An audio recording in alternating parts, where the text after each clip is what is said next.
Ibu, tolong, adik masih hidup. Aku membeku. Suara di telepon itu adalah suara putriku yang sudah 2 tahun meninggal. Tanpa berpikir panjang, aku langsung berlari menuju rumah sakit tempat dia dinyatakan wafat dulu. Melihatku datang, para dokter terlihat panik dan ketakutan. Dan ternyata selama ini, sesuatu yang mengerikan telah disembunyikan dariku. 2 tahun telah berlalu. Namun bagi Nadia, waktu seakan berhenti pada hari itu. Hari ketika dokter menyatakan bahwa Luna, putrinya yang baru berusia 5 tahun, telah meninggal dunia. Demam tinggi yang langka. Begitu kata mereka. Penjelasan medis itu tidak pernah benar-benar bisa diterima oleh hati Nadia. Bagi Nadia, sebagian dari jiwanya ikut terkubur bersama tubuh kecil putrinya. Setiap hari tanpa pernah absen, Nadia selalu mengunjungi makam Luna. Itu adalah satu-satunya ritual yang memberinya sedikit kelegaan. Seberapapun semuanya, ia membersihkan nisan marmer putih itu, mencabuti rumput liar yang tumbuh di sekelilingnya, lalu menaburkan bunga melati dan mawar segar. Hijab panjang berwarna lembut yang ia kenakan seringkali basah oleh air mata yang tak bisa ia tahan. Ia akan duduk bersimpuh di sana, mendoakan putrinya, dan membisikkan cerita-cerita yang tak sempat ia ucapkan dulu. Ia bercerita betapa sunyinya rumah tanpa celoteh Luna, betapa dinginnya pelukan suaminya, Arman, dan betapa ia merindukan panggilan kecil itu. Ibu. Rumah mereka yang dulu penuh tawa kini berubah menjadi istana yang dingin. Kamar Luna masih persis seperti saat terakhir kali ia berada di sana. Boneka beruang besar masih duduk di sudut tempat tidur. Buku cerita masih tersusun rapi di rak, seolah menunggu tangan kecil Luna untuk mengambilnya. Nadia sering menghabiskan waktu di kamar itu, memeluk pakaian Luna, mencoba menghirup sisa-sisa aroma putrinya yang perlahan memudar. Sementara itu, Arman tampaknya memilih cara lain untuk berduka. Ia menenggelamkan dirinya dalam pekerjaan. Jarang berada di rumah. Sering pulang larut malam dengan alasan rapat atau urusan bisnis. Seolah ia membangun dinding tebal di antara mereka. Dinding yang membuat Nadia semakin terisolasi dalam kesedihannya. Arman tidak pernah lagi membicarakan Luna. Ia menganggap ritual ziarah Nadia setiap hari sebagai sesuatu yang berlebihan. Sesuatu yang menghambat mereka untuk melanjutkan hidup. Tapi bagaimana Nadia bisa melanjutkan hidup ketika separuh hatinya telah mati? Malam itu hujan turun sangat deras. Petir bersahutan di langit. Seolah ikut merasakan duka yang tak pernah selesai di hati Nadia. Ia duduk sendirian di ruang tengah, menatap foto Luna yang tersenyum ceria dalam bingkai perak di atas meja. Arman belum pulang. Seperti biasa, kesunyian rumah terasa menusuk. Hanya dipecahkan oleh suara hujan yang menghantam jendela. Tiba-tiba ponselnya bergetar. Bukan pesan. Panggilan masuk. Nadia mengerutkan kening. Nomor asing. Tidak ada nama. Ia hampir saja mengabaikannya. Mengira hanya telepon promosi yang salah waktu. Namun entah kenapa, hatinya mendorongnya untuk mengangkat telepon itu. Ia menekan tombol hijau. Halo. Sapa Nadia pelan. Hening. Beberapa detik hanya terdengar suara napas dan gesekan samar. Nadia hampir menutup telepon. Namun kemudian, sebuah suara kecil terdengar. Lirih. Ketakutan. Ibu. Jantung Nadia berhenti berdetak. Tidak. Tidak mungkin.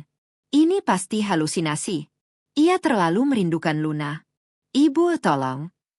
Suara itu terdengar lagi. Kali ini lebih jelas. Adik masih hidup. Tubuh Nadia membeku. Gelas air yang ia pegang jatuh ke lantai dan pecah berkeping-keping. Namun Nadia tidak mendengarnya. Dunianya runtuh untuk kedua kalinya. Suara itu, meski terdengar sedikit lebih tua, tidak salah lagi. Itu adalah suara Luna. Putrinya yang telah ia yakini terkubur selama 2 tahun. Luna, ini kamu sayang? Luna? Teriak Nadia sambil menangis. Namun tiba-tiba sambungan telepon terputus. Halo? Luna? Nada sambung sibuk terdengar. Syok, takut, dan secercah harapan mustahil bercampur di dadanya. Tanpa berpikir lagi, Nadia menyambar kunci mobil. Ia harus pergi ke satu tempat. Satu-satunya tempat yang bisa memberinya jawaban. Rumah Sakit Kasih Harapan. Nadia mengemudikan mobilnya menembus malam yang gelap dan hujan yang turun tanpa ampun. Air mata bercampur dengan air hujan yang menetes dari bagian depan hijabnya yang sedikit basah karena ia bahkan tidak sempat membenarkannya dengan benar. Pikirannya kacau. Suara Luna terus terngiang di telinganya. Adik masih hidup. Kalimat itu berputar-putar seperti kaset rusak. Membangkitkan harapan. Sekaligus kengerian yang tak terbayangkan. Apakah ia sudah gila? Apakah kesedihan selama 2 tahun akhirnya merenggut kewarasannya? Arman sering berkata bahwa ia harus melepaskan Luna. Apakah ini yang dimaksud? Halusinasi? Namun suara itu terasa begitu nyata. Begitu penuh penderitaan. Tidak. Hatinya sebagai seorang ibu menolak mempercayai itu hanya ilusi.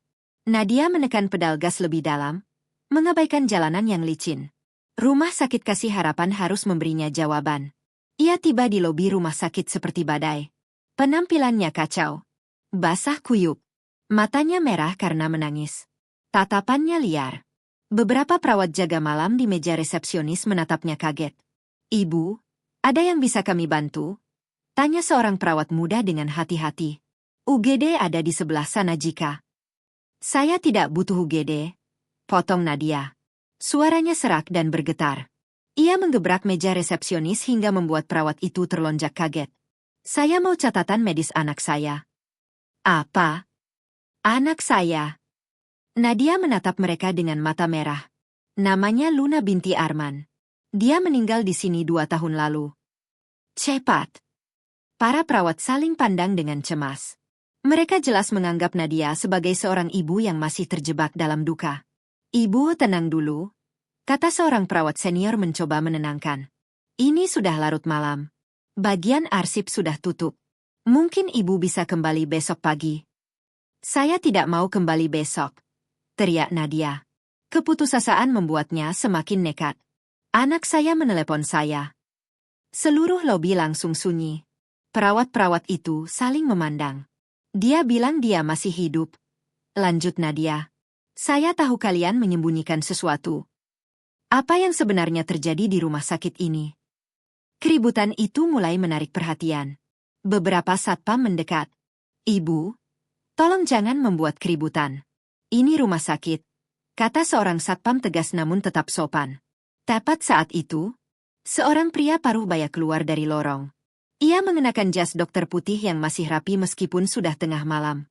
Wajahnya terlihat lelah, namun sorot matanya tajam. Dialah Dr. Surya, direktur rumah sakit. Orang yang menandatangani surat kematian Luna 2 tahun lalu. Ada apa ini? Tanyanya dengan suara berwibawa.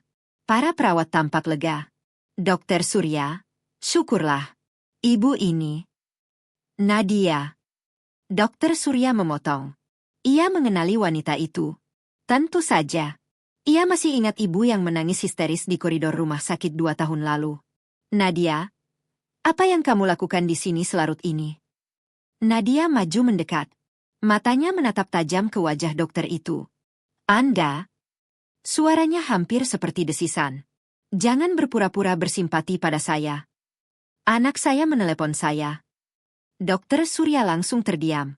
Dia bilang dia masih hidup. Nadia menatap matanya dalam-dalam. Anda pasti tahu sesuatu. Apa yang kalian lakukan pada anak saya? Wajah Dokter Surya mengeras. Hanya sepersekian detik. Namun Nadia melihatnya. Sebuah ekspresi yang tidak mungkin salah. Kepanikan. Sebuah kepanikan yang sangat cepat disembunyikan. Nadia, katanya akhirnya dengan suara dingin. Saya mengerti kamu masih berduka. Tapi ini sudah keterlaluan. Kamu tidak bisa datang ke sini dan membuat tuduhan gila. Dia tidak tenang, teriak Nadia. Dia meminta tolong. Kalian semua pembohong. Satpam langsung bergerak. Satpam, perintah Dokter Surya dengan tegas. Bawa ibu ini keluar. Dia jelas tidak stabil. Beri obat penenang jika perlu. Dua satpam langsung memegang lengan Nadia. Tidak. Lepaskan saya. Aku tidak gila. Lepaskan. Kalian pembunuh. Nadia meronta-ronta. Namun tenaganya tidak sebanding. Mereka mulai menyeretnya menuju pintu keluar. Ia merasa putus asa. Tidak ada yang percaya padanya. Semua menganggapnya gila.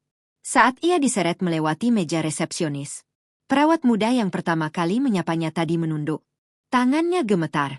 Namun saat Nadia tepat melewatinya, perawat itu menjatuhkan pulpennya. Dengan gerakan cepat yang nyaris tak terlihat, ia menyelipkan secari kertas kecil ke tangan Nadia. Para satpam tidak melihatnya. Mereka terus menyeret Nadia keluar. Hingga akhirnya ia didorong keluar dari pintu kaca rumah sakit. Ia jatuh terduduk di trotoar yang basah.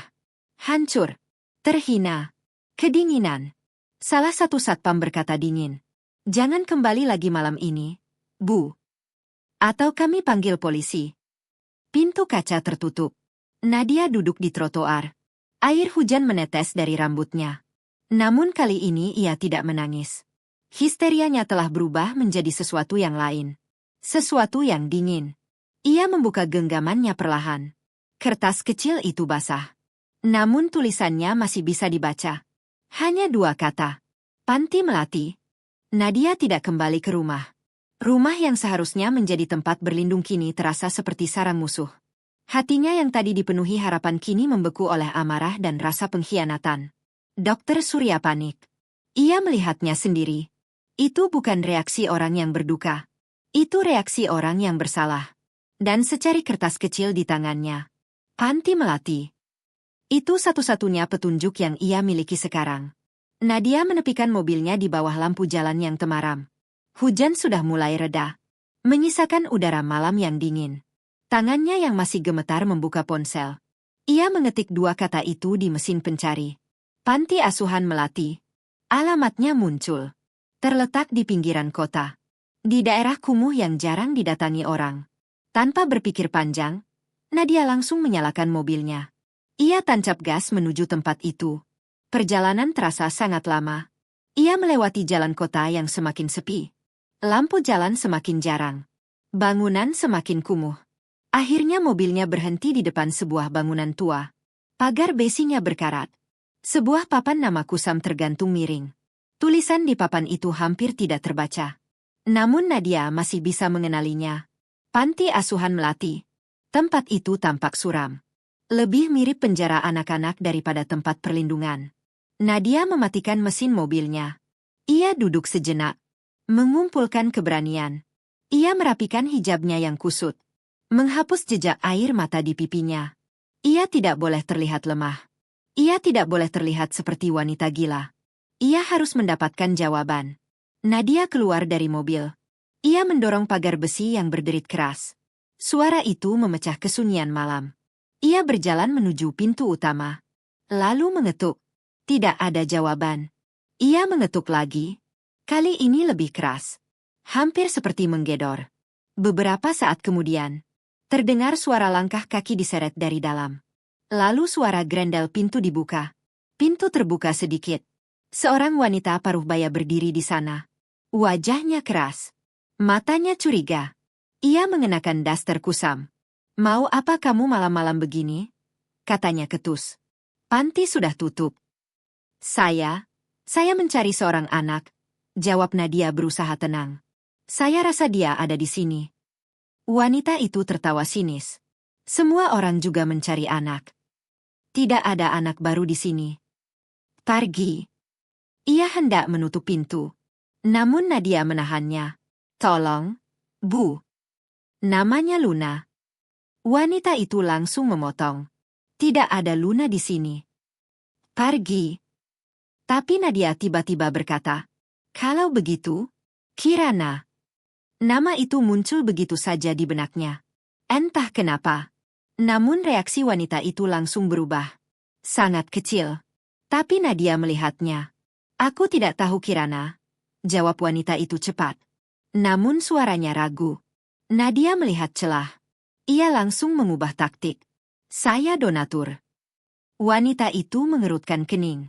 Saya donatur besar, lanjut Nadia dengan tegas. Saya biasa menyumbang lewat perantara. Tapi saya merasa uang saya tidak sampai. Saya ingin memeriksa langsung. Dan saya ingin bertemu anak asuh saya. Kirana. Wanita itu langsung berubah sikap. Meski tatapannya masih curiga. Ia membuka pintu lebih lebar. Donatur? Gumamnya. Kenapa malam-malam? Siapa nama Anda? Nama saya tidak penting, jawab Nadia. Yang penting jika saya tidak bisa memastikan kondisi Kirana malam ini. Semua dana untuk panti ini akan saya hentikan besok. Ancaman itu berhasil. Wajah wanita itu langsung pucat. Masuk. Nadia masuk ke ruangan kantor kecil yang berantakan. Bau lembab dan apak memenuhi udara. Wanita itu berjalan menuju lemari arsip yang sudah tua. Ia membuka laci. Mulai membolak-balik map. Kirana. Nadia menahan napas. Akhirnya wanita itu menemukan satu map tipis. Ini dia. Ia meletakkannya di meja. Nadia maju. Namun wanita itu menahan map itu. Lihat dari situ saja. Nadia mencoba membaca dari jauh. Tanggal masuk. 14 Oktober. 2 tahun lalu. Tanggal yang sama saat Luna dinyatakan meninggal. Nadia menahan napas. Ditemukan di pinggir jalan. Tidak ada identitas. Usia 5 tahun. Jantung Nadia berdegup keras. Saya mau lihat fotonya. Wanita itu menghela napas kesal. Namun akhirnya membuka map itu. Di dalamnya ada sebuah foto Polaroid kecil. Wajah anak perempuan. Lebih kurus. Rambutnya dipotong pendek. Matanya terlihat ketakutan. Namun Nadia langsung mengenalinya. Itu Luna. Putrinya. Dunianya seperti berhenti. Dia masih di sini? Tanya Nadia dengan suara gemetar. Tentu saja, jawab wanita itu ketus. Mau kemana lagi dia? Lalu, siapa donatur utama di sini? Tanya Nadia. Wanita itu menatapnya curiga. Bukannya Anda donatur? Saya donatur lewat perantara, jawab Nadia cepat. Saya ingin memastikan tidak ada yang menggelapkan uang saya. Wanita itu berpikir sejenak. Akhirnya ia membuka laci lain. Laci yang terkunci. Ia mengeluarkan buku kas besar. Kami hanya punya satu donatur tetap, katanya. Ia yang membiayai hampir semua operasional panti. Ia menunjuk satu nama di buku itu. Nadia membacanya, dan seluruh tubuhnya langsung terasa dingin. Maya Setiawati. Adik perempuan Arman. Adik iparnya sendiri. Kepala Nadia terasa berputar. Ini bukan hanya konspirasi rumah sakit. Ini adalah konspirasi keluarganya sendiri. Nadia mencengkeram map di tangannya. Ia punya bukti. Ia punya foto Luna. Dan ia punya nama pengkhianatnya. Maya. Nadia kembali mengemudi menuju rumahnya. Namun kali ini bukan dengan kepanikan. Melainkan dengan kemarahan yang dingin. Potongan-potongan teka-teki mulai terpasang. Telepon Luna. Kepanikan Dokter Surya. Panti Melati. Foto Kirana. Dan nama Maya. Semua mengarah pada satu kesimpulan yang sangat mengerikan. Sesuatu yang begitu busuk hingga Nadia hampir tidak sanggup memikirkannya. Jika Maya terlibat, tidak mungkin. Tidak mungkin Arman tidak tahu. Arman adalah ayah Luna. Suaminya. Pria yang seharusnya ikut berduka bersamanya. Pria yang selama ini memintanya untuk melanjutkan hidup. Namun sekarang, Nadia mulai curiga bahwa justru Arman adalah otak di balik semuanya. Saat Nadia tiba di rumah, suasana tampak gelap. Hanya satu lampu yang menyala. Lampu di ruang kerja Arman.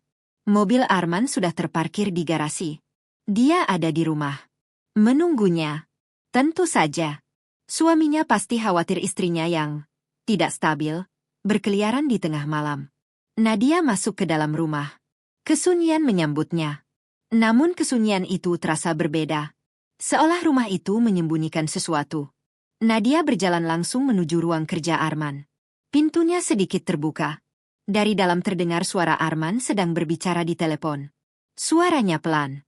Namun terdengar marah. Sudah saya bilang dia tidak stabil.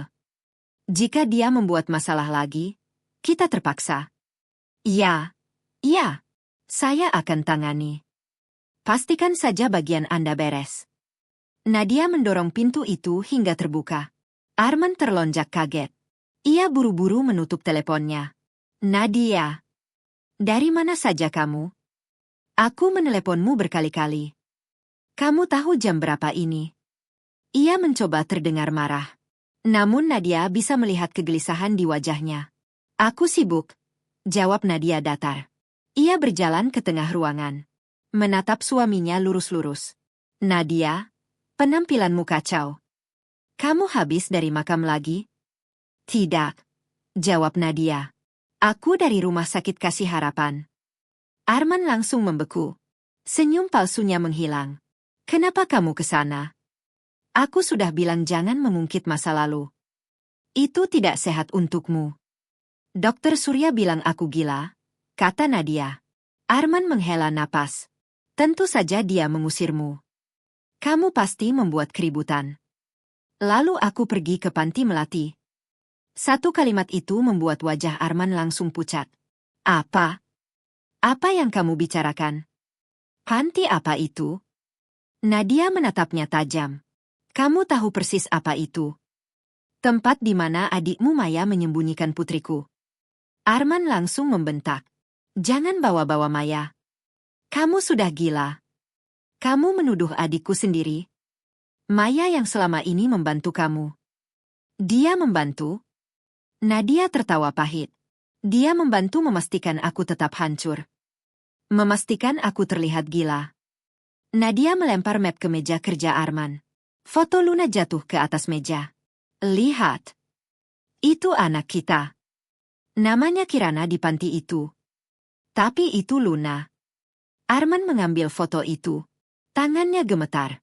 Untuk sesaat. Topengnya retak. Ada rasa sakit di matanya. Namun hanya sesaat. Ekspresi itu segera berubah menjadi dingin. Itu foto editan. Kamu mengarang semuanya. Kamu sakit. Nadia. Nadia melangkah maju. Aku sakit. Ia melempar buku kas dari panti. Nama Maya terlihat jelas. Maya Setiawati. Donatur tunggal. Membiayai penculikan anakku sendiri. Hentikan, teriak Arman. Ia menyapu semua barang dari meja hingga jatuh ke lantai. Kamu delusi. Luna sudah meninggal. Aku mengurus pemakamannya sendiri. Aku melihatnya. Apa yang kamu lihat, Arman? Tanya Nadia tajam. Apa yang kamu kubur? Luna meneleponku malam ini. Dia masih hidup. Kesalahan besar. Nadia seharusnya tidak mengatakan itu. Wajah Arman berubah. Amarahnya hilang. Digantikan ketenangan yang mengerikan. Dia meneleponmu? Ia mengulang pelan. Luna meneleponmu? Ia berjalan menuju telepon rumah. Mulai menekan nomor. Apa yang kamu lakukan? Tanya Nadia. Perasaan takut tiba-tiba muncul. Kamu butuh bantuan, kata Arman lembut. Namun matanya dingin. Kamu butuh istirahat. Istirahat yang sangat panjang. Halo, Dokter Surya. Ini Arman. Istri saya kambuh lagi. Kali ini lebih parah. Dia bilang Luna meneleponnya. Iya. Saya rasa sudah waktunya kita melakukan prosedur itu. Nadia mundur. Prosedur? Mereka tidak hanya ingin membuatnya terlihat gila. Mereka ingin mengurungnya. Tidak. Ia tidak bisa membiarkan itu terjadi. Saat Arman mendekat mencoba memeluknya, Nadia mendorongnya sekuat tenaga. Arman terhuyung. Nadia langsung berlari keluar. Keluar dari rumah itu. Keluar dari neraka yang ia tinggali selama 2 tahun. Ia melompat ke mobilnya. Menyalakan mesin. Saat mobil melesat pergi, Nadia melihat Arman berdiri di pintu rumah. Menatapnya dengan senyum dingin. Seolah ia sudah menyiapkan sesuatu.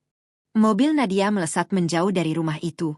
Dari rumah yang selama ini ia sebut sebagai rumah tangga. Namun kini terasa seperti perangkap. Jantung Nadia berdetak sangat kencang. Napasnya terengah. Arman tidak mengejarnya. Fakta itu justru jauh lebih menakutkan. Ia sengaja membiarkannya pergi. Atau mungkin, ia sudah menyiapkan sesuatu. Kata-kata Arman terngiang di kepalanya. Sudah waktunya kita melakukan prosedur itu. Prosedur? Apa maksudnya? Tiba-tiba Nadia menyadari sesuatu. Mereka tidak hanya ingin membuatnya terlihat gila. Mereka ingin mengurungnya di rumah sakit jiwa. Menyuntiknya dengan obat penenang. Membuatnya benar-benar tidak waras. Jika itu terjadi, semua orang akan percaya Arman. Bukan dia. Arman adalah pengusaha sukses. Terhormat. Berpengaruh. Sementara Nadia hanyalah seorang ibu yang setiap hari pergi ke makam anaknya. Seorang wanita yang menangis sendirian di kamar anaknya. Bagi orang lain, ia memang terlihat seperti wanita yang tidak stabil. Jika ia melapor ke polisi sekarang, apa yang akan ia katakan? Putri saya yang sudah meninggal 2 tahun lalu menelepon saya. Mereka akan langsung mengirimnya ke rumah sakit jiwa. Nadia memejamkan mata sesaat. Ia harus berpikir. Ia harus menemukan seseorang yang bisa dipercaya. Seseorang yang tidak berada di pihak Arman. Tiba-tiba sebuah nama muncul di benaknya. Pak Dharma, pengacara kepercayaan almarhum ayahnya. Pria tua bijak yang selama ini mengurus semua aset keluarga Nadia sebelum ia menikah dengan Arman. Ayahnya pernah berkata kepadanya dulu, "Jika kamu berada dalam masalah besar, jangan temui siapapun. Temui Pak Dharma." Nadia langsung menepikan mobil. Tangannya gemetar saat mencari nomor Pak Dharma di kontak ponselnya. Ia menekan tombol panggil. Telepon berdering. Sekali, 2 kali, 3 kali. "Halo, Dharma di sini." Suara berat terdengar dari seberang. Masih terdengar mengantuk. Tentu saja. Sudah hampir subuh. "Pak, ini Nadia." Suara Nadia pecah. Pak Dharma langsung terdiam. "Ya Tuhan, Nadia. Ada apa? Kenapa suaramu seperti itu? Apakah kamu baik-baik saja?" Nadia menahan tangisnya. "Saya tidak baik-baik saja, Pak. Saya dalam bahaya. Saya butuh bantuan Bapak." 1 jam kemudian, Nadia duduk di ruang kerja Pak Dharma. Rumah pria tua itu bergaya klasik. Hangat, aman. Istri Pak Dharma, Bu Ratna, baru saja memberinya teh hangat dan meminjamkan hijab kering. Wanita itu menatap Nadia dengan tatapan keibuan penuh khawatir sebelum meninggalkan mereka berdua. Di ruangan itu, Nadia menceritakan semuanya. Tanpa berhenti, tanpa menyembunyikan apapun. Tentang telepon Luna, tentang rumah sakit, tentang Dokter Surya, tentang Panti Melati, tentang Maya, dan tentang Arman. Akhirnya Nadia mengeluarkan map dari tasnya. Ia meletakkan foto Luna di meja. "Ini putri saya, Pak. Ini Luna." Pak Dharma mengambil foto itu.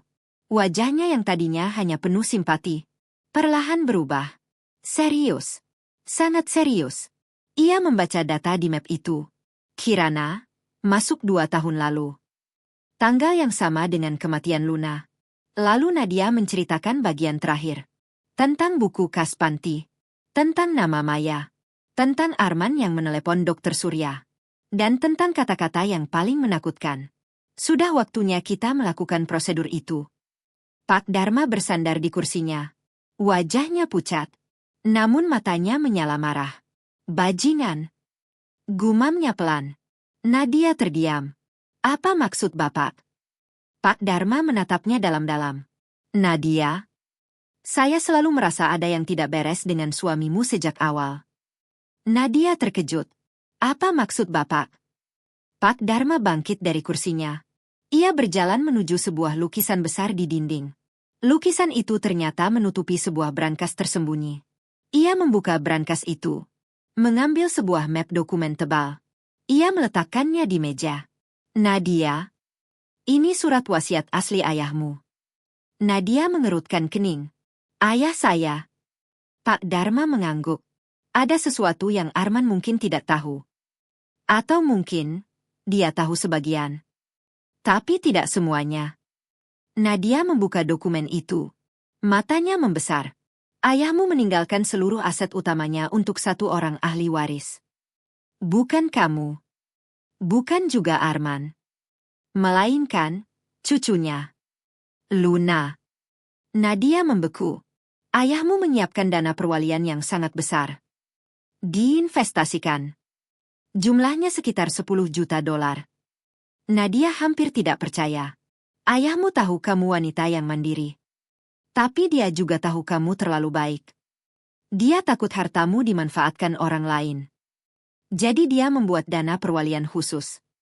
Dana itu hanya bisa diakses oleh Luna saat dia berusia 21 tahun.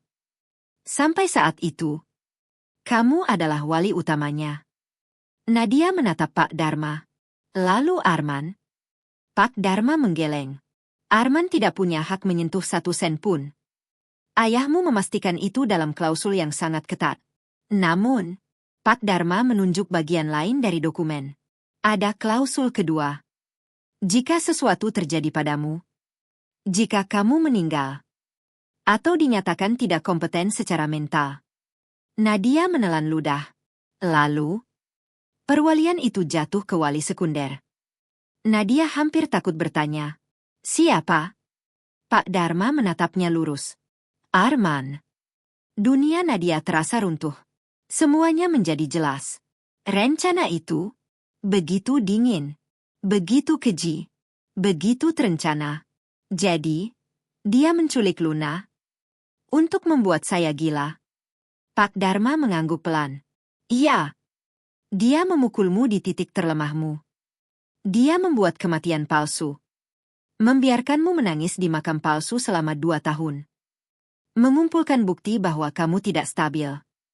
Lalu saat waktunya tepat, dia akan membuatmu dinyatakan tidak waras. Nadia menutup wajahnya. Air mata mengalir. Dia monster. Pak Dharma berkata pelan. Telepon Luna malam ini. Itu satu-satunya hal yang tidak ada dalam rencananya. Luna berhasil meneleponmu. Itu mempercepat semuanya. Nadia mengangkat kepalanya. Lalu apa yang harus kita lakukan? Pak Dharma menatapnya tajam. Kita butuh bukti. Bukti yang tidak bisa dibantah. Nadia menggenggam tangan kursinya. Bukti apa? Pak Dharma berkata pelan. Jika Luna masih hidup, lalu siapa yang ada di dalam makam itu? Subuh baru saja menyingsing. Langit masih berwarna kelabu. Udara pagi terasa dingin. Namun suasana di kompleks pemakaman umum itu sudah sangat tegang. Seolah seluruh tempat itu menahan napas. Pak Dharma bergerak cepat sepanjang malam. Dengan semua koneksi hukumnya, ia berhasil mendapatkan izin pengadilan darurat untuk melakukan ekshumasi, pembongkaran makam. Ia meyakinkan hakim bahwa ada dugaan kuat terjadi pemalsuan kematian dan penculikan anak. Map Kirana dari Panti Melati menjadi bukti awal yang cukup kuat. Sekarang, saatnya mencari bukti sebenarnya. Nadia duduk di dalam mobil Pak Dharma. Mobil itu terparkir tidak jauh dari makam Luna. Tangannya gemetar. Ia mengenakan hijab hitam panjang. Kacamata hitam menutupi matanya. Bukan karena matahari, melainkan karena ia sedang mengumpulkan kekuatan. Beberapa petugas polisi sudah berjaga di sekitar makam. Garis polisi dipasang. Pak Dharma juga melakukan satu langkah cerdas. Ia membocorkan berita pembongkaran makam ini kepada beberapa wartawan investigasi. Ia tahu Arman adalah orang berpengaruh. Jika kasus ini tidak disorot publik, semuanya bisa saja ditutup diam-diam. Dan benar saja. Tidak lama kemudian, 2 mobil mewah meluncur cepat ke area pemakaman. Yang pertama adalah sedan hitam milik Arman. Yang kedua SUV milik Maya. Mereka berhenti dengan rem berdecit. Arman keluar dari mobil dengan wajah marah. Apa-apaan ini? Ia langsung menerobos garis polisi. Siapa yang memberi izin kalian menodai makam anak saya? Ini ilegal. Pak Dharma melangkah maju dengan tenang. Ia menunjukkan surat perintah pengadilan. Semuanya legal, Pak Arman. Atas nama klien saya, Ibu Nadia. Arman langsung mencari-cari. Matanya akhirnya menemukan Nadia. Ia berjalan cepat mendekatinya. Wajahnya merah karena marah. Kamu benar-benar sudah gila. Apa yang kamu lakukan? Kamu mempermalukan keluarga kita. Maya berlari mendekat sambil berpura-pura menangis. Kak Nadia, ya Allah. Kenapa kakak seperti ini? Kakak sakit. Biarkan Maya antar kakak ke dokter. Jangan ganggu Luna, Kak. Biarkan dia tenang. Maya mencoba memeluk Nadia. Namun Nadia mundur. Tatapannya dingin. Jangan sentuh aku. Lalu Nadia menatap Arman. Dengan suara pelan. Namun jelas. Gali. Semua orang terdiam. Nadia menatap suaminya lurus-lurus. Jika kamu yakin anak kita ada di sana, kamu tidak perlu takut. Wajah Arman menegang. Para wartawan mulai memotret. Lampu kamera menyala. Ia sadar. Ia tidak bisa menghentikan ini. Akhirnya Arman menarik napas dalam. Baik. Lakukan saja. Biar semua orang melihat betapa tidak stabilnya istriku. Ia berdiri di samping makam. Melipat tangan di dada. Berpura-pura menjadi suami yang tersakiti. Maya berdiri di sampingnya. Terlihat menangis. Namun matanya terus melirik gugup ke arah makam. Para penggali mulai bekerja. Suara sekop menghantam tanah terdengar keras di kesunyian pagi. Setiap ayunan sekop terasa seperti menyayat hati Nadia. Ia menatap makam yang selama 2 tahun ia rawat. Tempat ia menangis. Tempat ia berdoa. Namun di dalam hatinya, ia tahu. Di sana tidak ada Luna. Waktu terasa sangat lama. Arman yang tadi terlihat tenang mulai berkeringat. Meski udara pagi sangat dingin. Maya juga berhenti menangis. Kini wajahnya pucat. Tiba-tiba salah satu penggali berkata, "Sudah kelihatan." Sekop mereka menyentuh sesuatu. Sebuah peti mati kecil berwarna putih. Peti yang sama yang dulu Nadia lihat sekilas di rumah sakit sebelum ia pingsan karena kesedihan. Peti yang dipilih Arman. Dengan hati-hati peti itu diangkat dari liang kubur. Semua orang menahan napas. Peti itu diletakkan di atas tanah. Seorang petugas polisi mendekat. Didampingi Pak Dharma. Arman menatap dengan tegang. Maya hampir pingsan. "Silakan dibuka," kata Pak Dharma. Petugas itu mulai membuka skrup peti. Suara logam berderit terdengar. Lalu, tutup peti dibuka. Petugas itu menunduk melihat ke dalam. Ia terdiam. Beberapa detik. Lalu ia mengangkat kepalanya. Wajahnya tidak percaya. Kosong. Kerumunan langsung gempar. Para wartawan maju. Lampu kamera menyala-nyala. Arman langsung berlari mendekat. Mustahil. Ia melihat sendiri ke dalam peti. Di dalamnya, tidak ada jenazah. Hanya boneka beruang kesayangan Luna. Dan 2 karung goni berisi pasir sebagai pemberat. Tidak. Arman berteriak. Namun itu bukan teriakan duka. Itu teriakan orang yang tertangkap. Ini jebakan. Ini pasti jebakan. Istriku yang melakukannya. Nadia menatapnya tanpa emosi. Polisi langsung bergerak. 2 petugas memegang Arman. "Pak Arman, Anda harus ikut kami." "Lepaskan saya. Saya tidak tahu apa-apa. Ini semua jebakan." Sementara itu Maya benar-benar pingsan di tanah. Arman mencoba kabur. Namun polisi sudah mengepungnya. Topengnya hancur. Nadia berdiri mematung. Ia melepas kacamata hitamnya.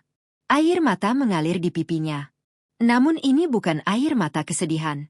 Ini adalah air mata kelegaan. Untuk pertama kalinya dalam 2 tahun. Ia bisa bernapas. Luna masih hidup. Dan Nadia bersumpah. Ia akan menemukannya. Berita tentang makam Luna yang kosong meledak seperti bom. Pagi itu seluruh stasiun televisi menayangkan hal yang sama. Rekaman peti mati kecil berwarna putih yang dibuka. Boneka beruang yang tergeletak di dalamnya. Karung-karung pasir. Dan wajah Arman yang diseret polisi. Kasus itu langsung menjadi sensasi nasional. Publik yang sebelumnya mungkin menganggap Nadia sebagai ibu yang tidak stabil. Kini berbalik arah. Mereka marah. Mereka menuntut keadilan. Seorang ibu yang kehilangan anaknya. Seorang anak yang kemungkinan besar masih hidup. Dan seorang ayah yang diduga menjadi dalang semuanya. Di kantor polisi, Arman dan Maya ditempatkan di ruang interogasi terpisah. Namun keduanya memberikan jawaban yang sama. Mereka menyangkal semuanya. Menurut mereka, justru Nadia yang melakukan semua ini. Nadia yang membongkar makam. Nadia yang mengganti isi peti. Nadia yang menjebak suaminya sendiri. Itu adalah pembelaan yang absurd. Namun tanpa bukti bahwa Luna benar-benar hidup. Mereka masih bisa berkelit. Polisi menahan mereka sementara waktu. Dengan tuduhan pemalsuan dokumen kematian. Namun itu belum cukup.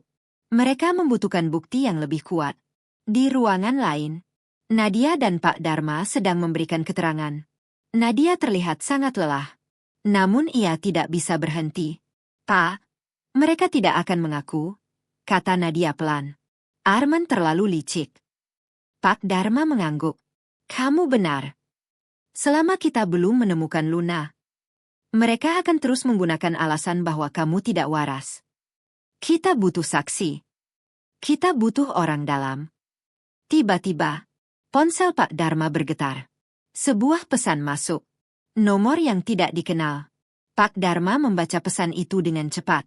Lalu menunjukkan kepada Nadia. Pesannya singkat. Saya tahu apa yang terjadi pada Luna. Saya perawat di RS Kasih Harapan. Saya yang memberi catatan pada Anda. Saya takut, tapi setelah melihat berita, saya ingin bicara. Pesan itu juga menyertakan alamat sebuah kafe kecil di pinggir kota. Nadia langsung berdiri. Itu perawat itu. Dia saksi kuncinya. Pak Dharma terlihat ragu. Ini bisa saja jebakan. Mungkin orang suruhan Arman. Namun Nadia menggeleng. Saya tidak peduli. Jika ada 1% kemungkinan dia tahu di mana Luna, saya akan mengambilnya. Beberapa saat kemudian, Nadia dan Pak Dharma tiba di kafe kecil itu. Tempatnya sepi. Hanya ada beberapa meja. Di sudut ruangan, seorang wanita muda duduk sendirian. Ia mengenakan hoodie. Wajahnya pucat. Ia tampak sangat gugup. Saat melihat Nadia, ia hampir berdiri seperti ingin pergi. Anda bilang datang sendirian, katanya panik. Pak Dharma segera menjawab. Saya pengacaranya. Saya di sini untuk melindungi Anda. Wanita itu menunduk. Air matanya mulai mengalir. Namanya Suster Lila.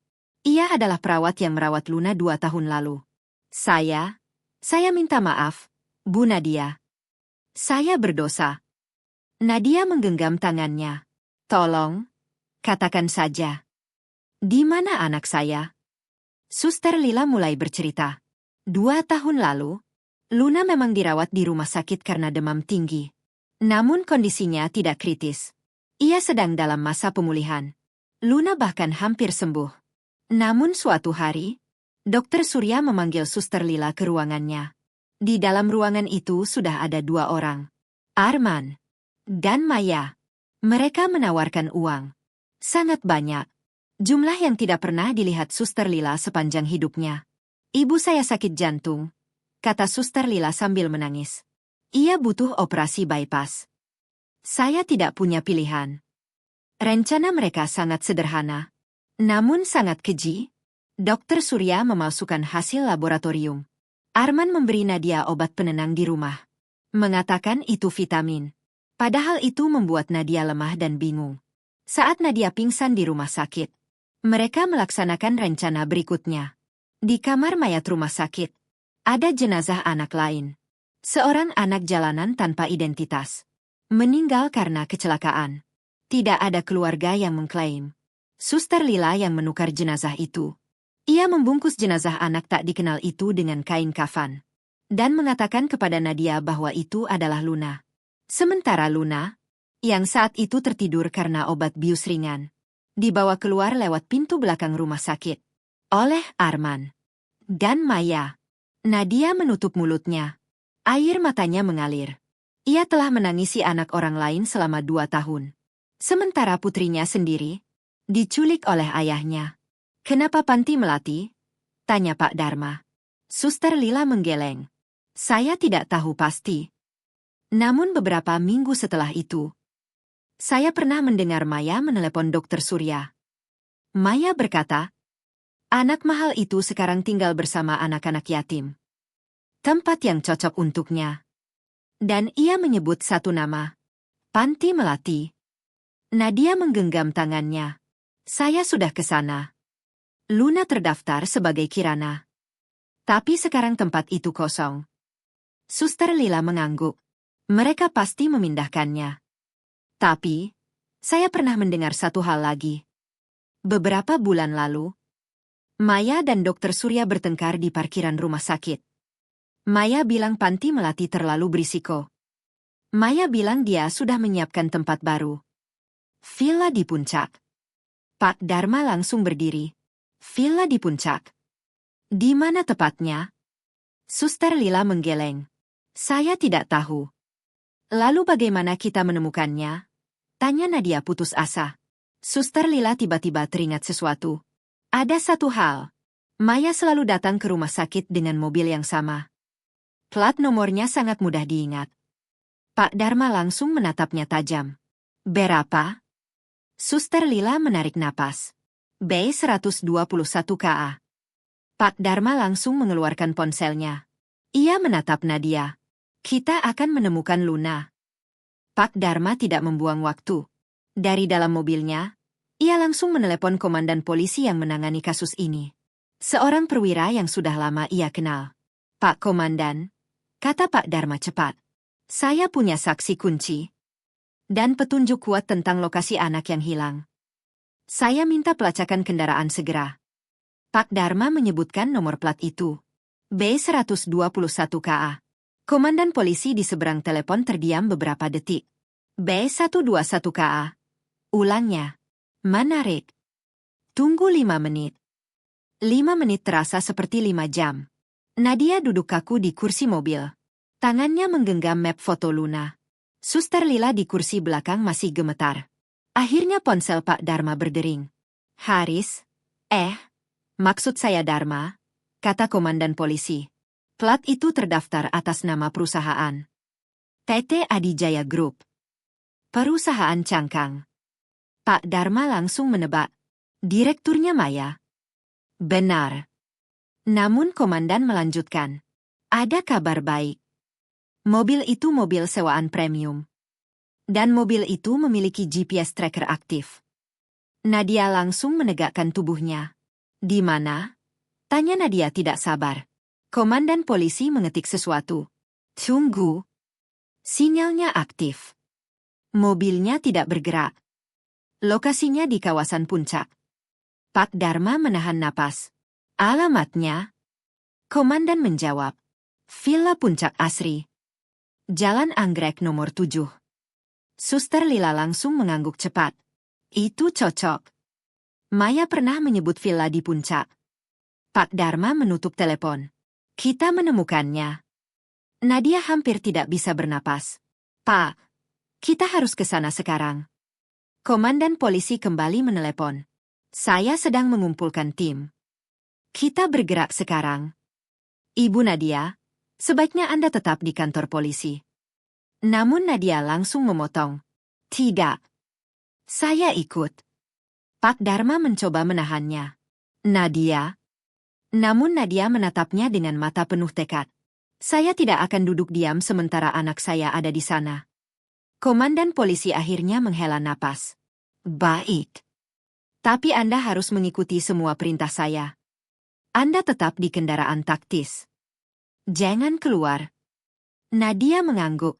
Saya setuju. 1 jam kemudian, konvoi kendaraan polisi meluncur cepat menuju puncak. Langit gelap. Hujan gerimis mulai turun. Membuat jalan pegunungan licin. Suasana di dalam mobil taktis sangat tegang. Nadia duduk di kursi belakang. Memeluk foto Luna. Pikirannya dipenuhi ketakutan. Apakah Luna baik-baik saja? Apakah mereka menyakitinya? Apakah Luna masih ingat ibunya? Akhirnya konvoi polisi tiba di kompleks Villa Puncak Asri. Kompleks itu mewah. Namun sepi. Villa nomor 7 berada di ujung jalan. Paling terpencil. Dikelilingi tembok tinggi dan gerbang besi. Di garasinya, terparkir sebuah sedan hitam mewah. Platnya jelas terlihat. B121 KA. Komandan polisi berbicara melalui radio. Target terkonfirmasi. Semua tim kepung lokasi. Pasukan polisi bergerak cepat. Diam-diam melompati pagar. Mengepung villa. Nadia menahan napas. Tangannya gemetar. Komandan polisi menggunakan pengeras suara. Ini polisi. Buka pintu. Anda sudah terkepung. Tidak ada jawaban. Hanya suara hujan. Tim Bravo. Masuk. Pintu villa didobrak. Polisi menyerbu masuk. Nadia tidak tahan lagi. Ia membuka pintu mobil taktis. Nadia, jangan, teriak Pak Dharma. Namun Nadia sudah berlari. Ia melintasi halaman basah. Menuju pintu villa. Ia harus melihatnya sendiri. Di dalam villa, polisi sedang mengamankan lantai bawah. Ruang tamu berantakan. Piring kotor berserakan. Mainan anak-anak terlihat di lantai. Mainan. Jantung Nadia berdetak keras. Itu berarti Luna pernah berada di sini. Tiba-tiba terdengar teriakan dari lantai atas. Polisi! Jangan bergerak! Suara benturan keras. Nadia berlari menaiki tangga. Di lantai atas, ia melihat pemandangan mengejutkan. Dokter Surya sedang ditelungkupkan ke lantai oleh 2 polisi. Di sampingnya ada tas berisi uang tunai dan paspor palsu. Ia sedang mencoba melarikan diri. Saya tidak tahu apa-apa, teriak dokter itu panik. Ini semua ide Maya. Di mana anak saya? Teriak Nadia. Dokter Surya menunjuk ke arah lorong.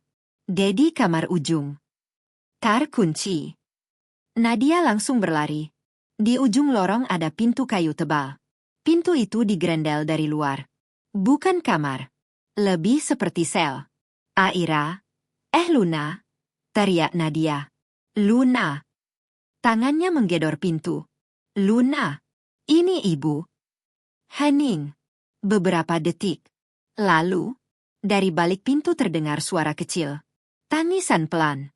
Dan sebuah bisikan ragu. Ibu. Suara itu lemah. Namun bagi Nadia, itu seperti petir. Luna. Ibu di sini sayang. Ibu datang.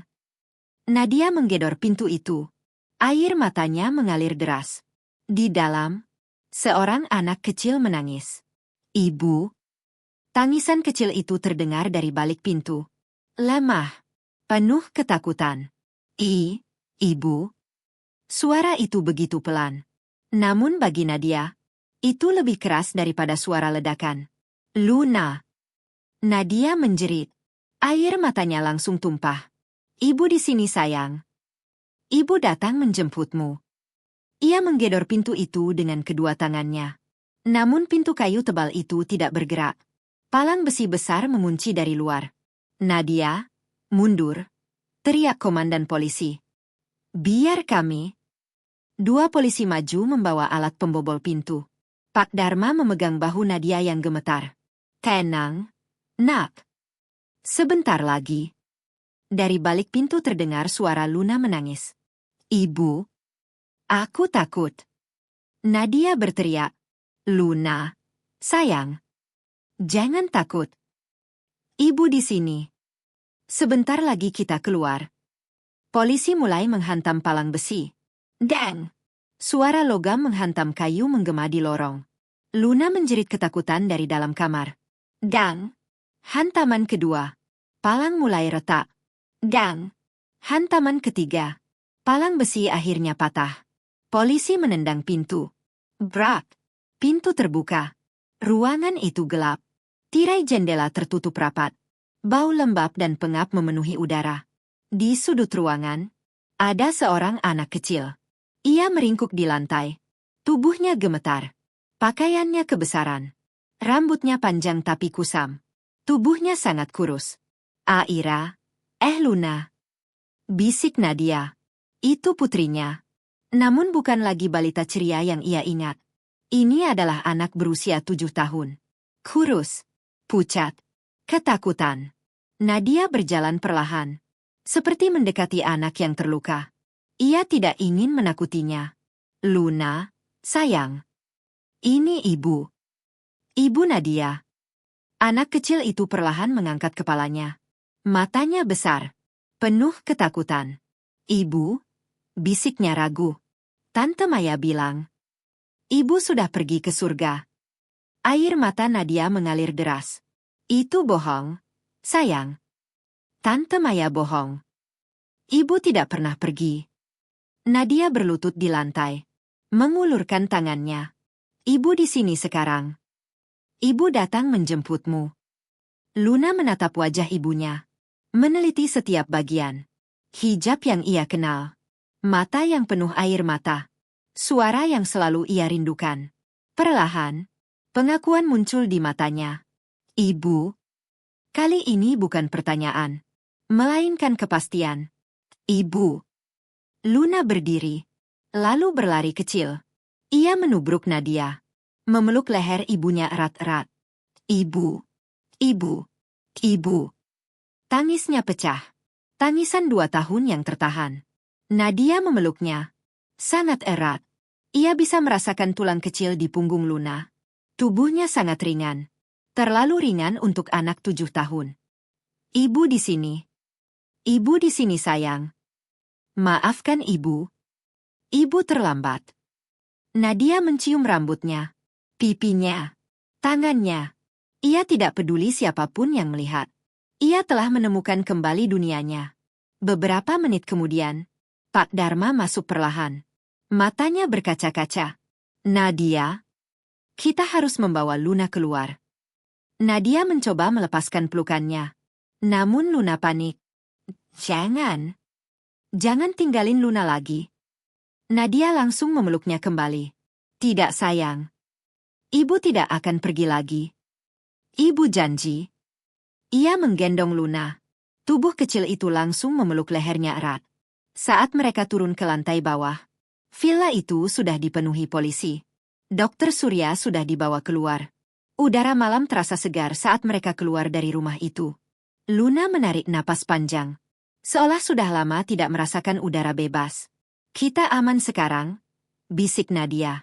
Namun tiba-tiba, sebuah mobil SUV putih melaju kencang ke halaman villa. Remnya berdecit. Pintu mobil terbuka. Seorang wanita keluar. Maya. Ia membeku saat melihat polisi di mana-mana. Lalu matanya tertuju pada Nadia. Dan anak kecil di gendongannya. Wajah Maya berubah. Dari kaget menjadi marah. Kamu? Teriaknya pada Nadia. Apa yang kamu lakukan? Itu anakku. Nadia menatapnya dingin. Anakmu? Tiba-tiba Luna mengangkat kepalanya. Ia menunjuk Maya. Itu tante jahat. Ibu. Dia yang mengunci Luna. Dia bilang ibu sudah mati. Dia pukul Luna kalau Luna panggil ibu. Seluruh halaman villa langsung sunyi. Kesaksian dari mulut anak kecil itu lebih tajam dari pisau. Komandan polisi memberi isyarat. 2 polisi langsung maju. Maya Setiawati. Anda ditangkap. Maya mencoba lari kembali ke mobilnya. Namun terlambat. Polisi sudah memborgolnya. Lepaskan saya. Ini semua salah Arman. Dia yang menyuruh saya. Namun kata-katanya sudah tidak berarti lagi. Ia dimasukkan ke mobil polisi. Sementara Nadia hanya memeluk Luna lebih erat. Ia menutupi wajah putrinya agar tidak melihat semuanya. Dia tidak akan menyakitimu lagi. Bisiknya. Tidak akan pernah lagi. 6 bulan berlalu. Akhirnya hari itu tiba. Hari pembacaan vonis. Ruang sidang penuh sesak. Wartawan dari seluruh negeri hadir. Kamera menyorot 3 orang yang duduk di kursi terdakwa. Arman, Maya, dan Dokter Surya. Mereka terlihat sangat berbeda sekarang. Dokter Surya tampak seperti pria tua yang patah. Jas dokter yang dulu selalu ia banggakan kini digantikan oleh seragam tahanan. Maya yang dulu selalu tampil glamor kini terlihat pucat. Matanya bengkak. Ia hanya menatap kosong ke depan. Sementara Arman masih berusaha mempertahankan penampilannya. Rambutnya rapi. Namun sorot matanya kini dipenuhi kepanikan. Di sisi lain ruang sidang, Nadia duduk tegak. Ia mengenakan hijab biru muda yang tenang. Di sampingnya duduk Pak Dharma. Tangan Nadia menggenggam sebuah boneka beruang baru. Boneka itu milik Luna. Luna tidak hadir di ruang sidang. Atas saran psikolog, ia memberikan kesaksiannya melalui rekaman video dari ruangan terpisah. Untuk melindunginya dari trauma. Selama persidangan, semua kebusukan itu akhirnya terbongkar. Jaksa membeberkan satu persatu bukti. Kesaksian Suster Lila yang menangis saat mengakui perannya menukar jenazah. Rekaman GPS mobil B121KA yang menunjukkan perjalanan Maya dari rumah sakit ke Panti Melati. Lalu ke villa di Puncak. Ada juga data transaksi bank. Aliran uang dari rekening Arman. Ke Maya. Ke Dokter Surya. Dan ke panti asuhan palsu. Namun bukti paling menghancurkan adalah rekaman telepon Arman yang berhasil disadap polisi setelah pembongkaran makam. Dalam rekaman itu Arman berkata dengan panik kepada Maya. Gadis itu harus lenyap. Nadia sudah gila. Dia membongkar makam. Lenyapkan dia. Yang dimaksud Arman adalah Luna. Ia ingin putrinya sendiri dibunuh. Agar tidak ada bukti. Namun paku terakhir yang menghancurkan mereka adalah kesaksian Luna. Dalam rekaman video itu, Luna duduk di samping seorang psikolog anak. Ia tampak lebih sehat sekarang. Rambutnya sudah rapi, namun matanya masih menyimpan luka. Waktu Luna sakit, Papa datang. Ia berbicara pelan. Papa bilang Luna harus ikut Tante Maya. Tapi Luna tidak mau. Papa marah. Lalu Om Surya suntik Luna. Katanya obat supaya Luna cepat sembuh. Tapi Luna jadi tidur lama. Hakim menatap layar dengan serius. Lalu apa yang terjadi setelah itu? Tanya psikolog. Luna menunduk. Tante Maya bilang, Ibu sudah tidak sayang Luna. Ibu sudah pergi ke surga. Luna tidak boleh panggil ibu. Kalau Luna panggil ibu, ibu nanti sedih di surga. Beberapa orang di ruang sidang mulai menangis. Lalu Papa? Tanya psikolog. Luna diam beberapa saat. Lalu berkata pelan. Papa pernah datang ke villa. Luna dengar suaranya. Luna teriak panggil Papa. Tapi Papa tidak datang. Luna dengar Papa bilang. Suaranya terlalu keras. Buat dia diam. Luna menunduk. Tante Maya marah. Luna dikunci di kamar mandi. Luna benci Papa. Ruang sidang benar-benar sunyi. Hakim akhirnya mengetukkan palunya. Setelah mempertimbangkan seluruh bukti dan kesaksian, pengadilan menyatakan, terdakwa pertama, Dr. Surya, terbukti bersalah melakukan malpraktik, pemalsuan dokumen kematian, serta turut serta dalam penculikan anak. Pengadilan menjatuhkan hukuman 20 tahun penjara dan pencabutan izin praktik kedokteran seumur hidup. Dr. Surya langsung ambruk di kursinya. Terdakwa kedua, Maya Setiawati, terbukti bersalah melakukan penculikan anak, penyekapan, dan persekongkolan kejahatan. Pengadilan menjatuhkan hukuman penjara seumur hidup. Maya mulai menangis histeris. Lalu hakim menatap Arman. Terdakwa ketiga, Arman, otak utama dari kejahatan ini, terbukti bersalah merencanakan penculikan putri kandungnya sendiri, melakukan kekerasan psikologis terhadap istrinya, percobaan penipuan warisan, dan memerintahkan pembunuhan. Pengadilan menjatuhkan hukuman penjara seumur hidup tanpa kemungkinan pembebasan bersyarat. Tidak, teriak Arman. Ia berdiri dari kursinya. Ini tidak adil. Ini semua rekayasa. Nadia, kamu akan membusuk di neraka. Ia mencoba menerjang Nadia. Namun petugas langsung menahannya. Arman diseret keluar ruang sidang. Maya pingsan. Ruang sidang kacau. Namun Nadia tetap duduk diam. Air mata mengalir di pipinya. Bukan air mata kesedihan, melainkan air mata kebebasan.